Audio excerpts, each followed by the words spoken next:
You're giving me that look. I want to talk about Suicide Squad, damn it. Yes!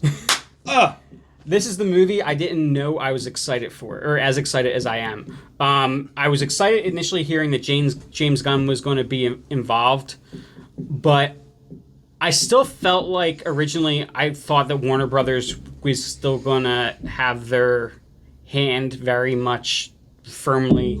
I will Jamie Lannister the hell out of that hand. They gotta take their studio. Get your hands off of it. Let these directors execute their visions, please. No, but it looks like they're taking a different route. They're letting James Gunn run with this and do what he wants with it. Do what James Gunn does best. And it looks absolutely absurd in the best possible way. Absolutely. You can't believe your eyes literally when you're watching that trailer. I was laughing and crying to the same second. All right. Well, why don't every member of the trailer? Why don't we run through the roster? So let's start with returning as Captain Boomerang. Jai Courtney. Got Jai Courtney back. We got in the one movie I actually liked him in. We of course got Margot Robbie as Harley Quinn. Yep. We'll go through the returning cast. Margot Robbie. So we got Amanda. We got Viola Davis returning as Amanda Waller, and Joel Kinnaman returning as Rick Flag. And those are all of our returning cast. All the rest of the batshit crazy characters are all new, but also very, very exciting people playing them. So we got Idris Elba, who for a long time was rumored to be playing Deadshot, but is in fact playing Bloodsport. Which is basically like Deadshot's counter. Yeah, it's Deadshot. Oh, okay. It allows room for Will Smith to return as later on if as he the wants proper to. Deadshot if he chooses to. It's pretty cool that they left it open to him too. James Gunn's that cool of a guy. John Cena as Peacemaker, who is described as a douchey Captain America. Predictable. I love Wonderful. it. Sounds like a James Gunn character. He's willing to do whatever he has to keep the peace, even if it means killing a ton of people. Which he does.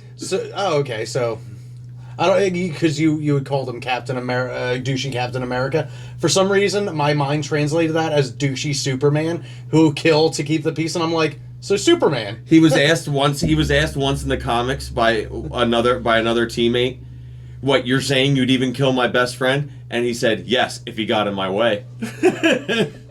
DC, the Punisher.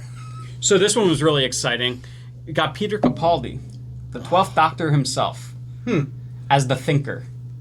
Not ironically at all.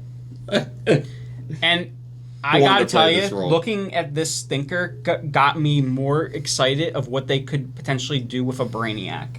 Absolutely, and if anything, we may possibly see in this new era of multiverse, we may see the Thinker in some way possibly become that in the future.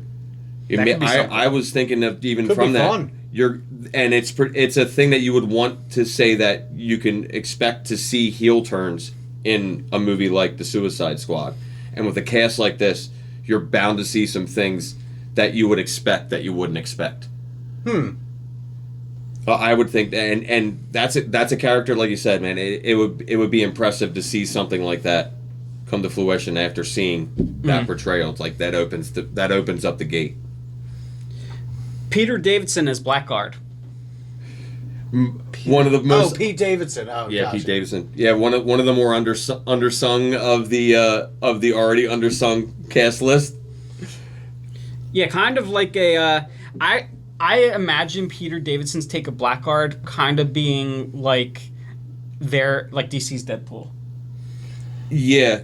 As long as it jives with Pete Davidson's style. Because he's good, but he always seems to play the same guy. And I'll be honest, I quasi got that feel from the little bit that I got from him in the trailer. But honestly, I really like Pete Davidson. Yeah, I mean, Pete Davidson is almost like he's like the Jim Carrey for millennials. Yeah, he's likable. He's a likable kind of slapstick physical humor kind of guy. Batman. I'm slightly off subject, but to help explain that, like I love the movie Batman Forever. Mm-hmm. Even though Jim Carrey's portrayal as the Riddler, which I love, is just Jim Carrey. As Jim Carrey. If Pete Davidson just plays Pete Davidson in the Suicide Squad as Blackguard, I'm totally okay with that. Because it'll be cool. It's like, oh, look, we know that James Gunn can get a good performance out of a raccoon. Rest in peace, Oreo. This is what I'm the most excited casting for me for Suicide Squad, I think, is David Desmalchin as Polkadot Man. As Polkadot Man, yeah. Oh man, I've spent more time in the past week talking about Polkadot Man than I would have ever thought I would have done in my entire life. I am very sorry, but I have no idea who David Desmalchin is. Or who Polkadot Man is, probably either. Yeah, well, for that matter. Which you're gonna, dude. Trust me. You can go ahead. You break down Polkadot Man a lot faster than I can. Go ahead. So let me start with David Desmalchin. David Desmalchin, lightning round. My first memory of David Desmalchin, he's had a lot of small character roles, but my first memory of him is actually The Dark Knight. He was the crazy guy that was like, oh, what the heck was he doing? Remember the assassin that Harvey Dent accosted in the ambulance? Yeah, in the ambulance. Yeah. Who wasn't the actual shooter? Who wasn't the Joker shooter? He was just like some guy, like a crazy person. Is it the dude with the cell phone in him? No, I don't remember. Okay, David Desmalchin was also on Gotham wearing Joker's face. I didn't watch Gotham. Anyway, DC likes to cast David Desmalchin. They're a big fan of David Desmalchin. The bottom line is they like this guy, and therefore we should too. And he's going to be Polkadot Man, who Polkadot Man's ability is literally he has a white suit covered in polka dots that he can pull off and use as like weapons and shit. Like, well, not only weapons, but portals. Yeah, just anything you could think of doing with a polka dot. Yeah. So he is both Blink and Superman 2. Or was that Superman 3 with the cellophane S? 2. I think it was 2. Yeah, it was 2. Yeah, sweet. This is what I want out of DC. So they're going to throw it all at you. My theory is that Polkadot Man, because he's the one you would think would be like the first killed, he's going to survive the whole movie. Yeah. Oh yeah. And from the trailer too, you kind of really get that there's feel. a lot of him in it. Yeah, and like what looks like would be, and I obviously with a movie like this, you can't necessarily expect what you're seeing to be what you think it is. But what looks like would be the end battle scene, if they're showing any clips of the end battle scene, he's in it. Like he's covered in, like his suit's all jacked, is all jacked up, but he looks very involved. Like he's been, he's been battle torn and has been involved heavily throughout the film. You get that feel to it. Michael Rooker as Savant. He's basically a computer hacker. Yep. Which is kind of like an underplaying him, I think, a little bit. You know what I mean? For what you could get out of Michael Rooker. I think that's really funny because Michael Rooker kind of only ever plays rednecks, and now he's a computer hacker. Maybe he's a redneck. Well, let me tell you what, boy, I'm going to get us into this here computer. Well, that's the thing. That's a James Gunn. That's James Gunn's wheelhouse. I don't think there's a single James Gunn movie that Michael Rooker hasn't been in. Yeah, you can check me on that, but I'm pretty sure I'm pretty sure they're pretty tight. So that's Unk. Yeah. It's a James Gunn. This is another great casting. Nathan Fillion as Arm Fall Off Boy. I love it, and I actually think that's going to be our first death in the Suicide Squad. Oh my god! Yes, there is a character called Arm Fall Off Boy. I'm going to take a wild guess at his superpower. He has the skill set of the Juggernaut. And definitely not his arms can fall off at will. You may be surprised to find out that his superpower is that his arm can fall off. What? Yes. Be amazed. Warner Brothers blazing new trails here. No, I'm actually excited for this sounds like it's going to be a really stupid, fun superhero. It's going to be so fun, and that's all. That's all what I want. It made the little kid inside of Jacob. Okay, so Daniela Melchior, I'm probably really butchering that, but specifically, they're being very specific that she's Ratcatcher 2, which makes me wonder if at some point we're going to see Ratcatcher 1 die a horrible death.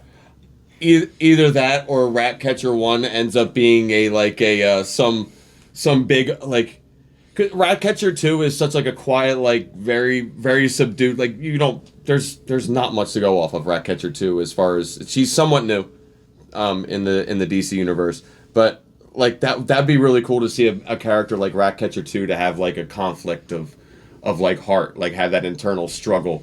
Yeah. And like, you know, like an identity crisis. You know what I mean? Like, who am I? And going back to like just the idea of James Gunn, a character with a name that weird and stupid is going to be like the heart and soul of the movie. Yeah. Everyone is going to leave being like, no. Hashtag Ratcatcher 2. Yeah, well, but no, I think the heart and soul of the movie is going to be... Arm Fall Off Boy? No, he's going to tell you. No, it's not going to be Polkadot Man. No, it's going to be King Shark. And here's the weird thing about that Steve Agee, or Agee, however you say it, is playing King Shark. Okay. But when they presented him in the panel, they presented him as the on-stage King Shark. Yeah. And then when they played the like Suicide Squad like roll call little short clip, they bring up each character and they bring up the actor's name. They bring up King Shark. They don't bring up any actor's name. Just says King Shark. Now here's the thing.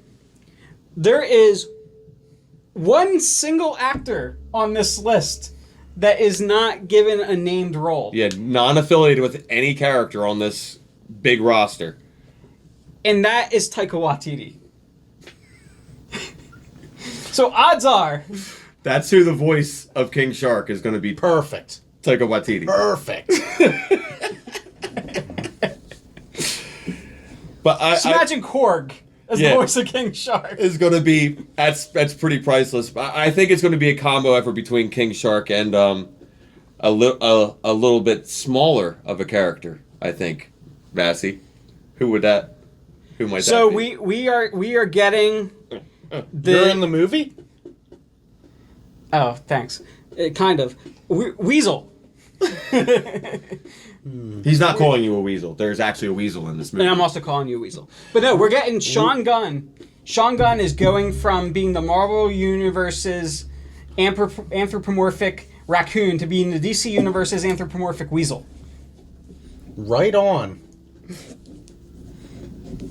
And I just think that's absolutely brilliant. And he looks gnarly in that trailer. He really does. It is the most disgusting, rabid, just like feces and bug-infested looking critter you've ever seen. It's just awful looking. I mean, that's but he's so adorable at the same time. What if this whole movie just turns out to be like the subtle middle finger to Disney Marvel for having fired James Gunn in the past, and he's really just taking the ideas that he set up for Guardians of the Galaxy and just applying just like a layer of grime to them to be like, see, this is what your movies are, Disney.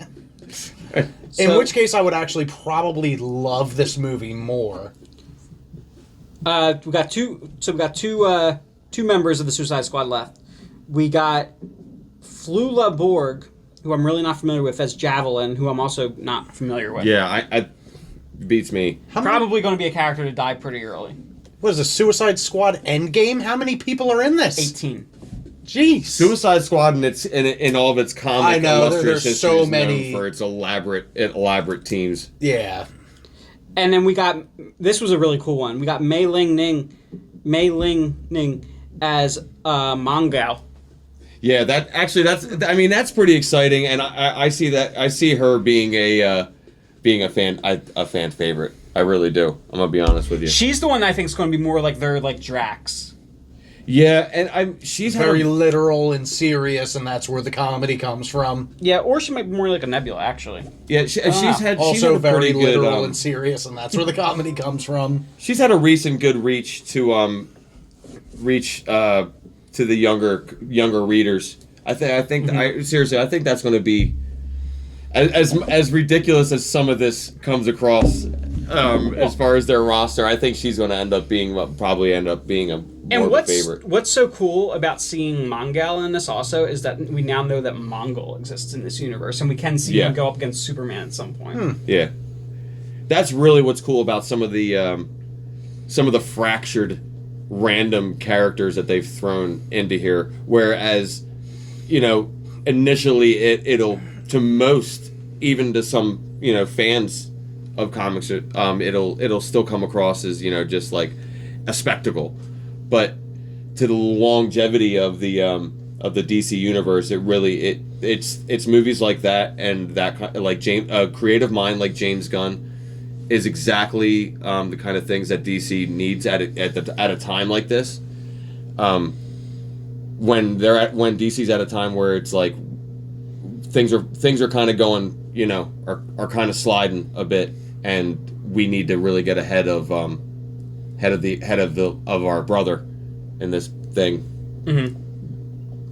We need guys like James Gunn, guys that are people that have a vision. They're going to think. They're going to be guys. They need guys that are going to think and be creative, and not be afraid to break rules and throw everything. I mean, that's got at the screen. That's absolutely what DC needs to do to succeed.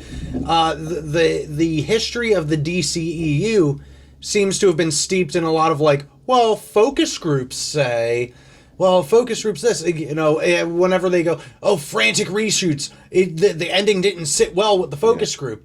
The difference is, in the golden age of the MCU, they were taking a lot of risks and doing different things. I mean, the MCU has gotten a little samey lately, a lot of the same story beats, even though they're executed with different characters and stuff to keep it fresh. DC has always felt very reactionary to it. Well, I don't think there's nothing the same or safe or reactionary about this next one, the Batman. Oh man, the Batman.